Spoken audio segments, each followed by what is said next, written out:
इस्लामाबाद। वज़ीर दिफा ख्वाजा आसिफ ने 9 मई और दिफाई तनसीबात पर हमलों का जिम्मेदार सदर ममलकत आरिफ अलवी को करार दे दिया।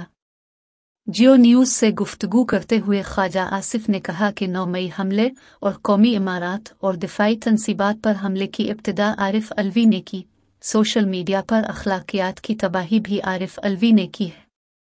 ख्वाजा आसिफ का कहना था कि अगर मुल्की कानून ने उनसे हिसाब न लिया तो वो इस जहां में ना सही अगले जहां में हिसाब देंगे। मेरा मौक़िफ़ तारीख़ के वाक़यात की बुनियाद पर है। वज़ीर दिफा का कहना था कि इमरान खान की गिरफ्तारी में फ़ौज का कतना कोई किरदार नहीं था। इमरान खान को फ़ौज और रेंजर्स ने गिरफ्तार नहीं किया। रेंजर्स ने इमरान खान की गिरफ्तारी में पुलिस की मदद की। इमरान खान फ़ौज पर गलत इल्ज़ामात लगा रहे हैं और अब फ़ौजी तनसीबात पर हमले की तौज पेश कर रहे हैं। इमरान खान लोगों को उकसाने और मुनज़्ज़म हमलों के जवाज़ का बहाना तलाश कर रहे हैं। उनका कहना था कि तहरीक इंसाफ पर पाबंदी के हवाले से अभी इत्तेहादियों से मशावरत और बहस शुरू नहीं हुई।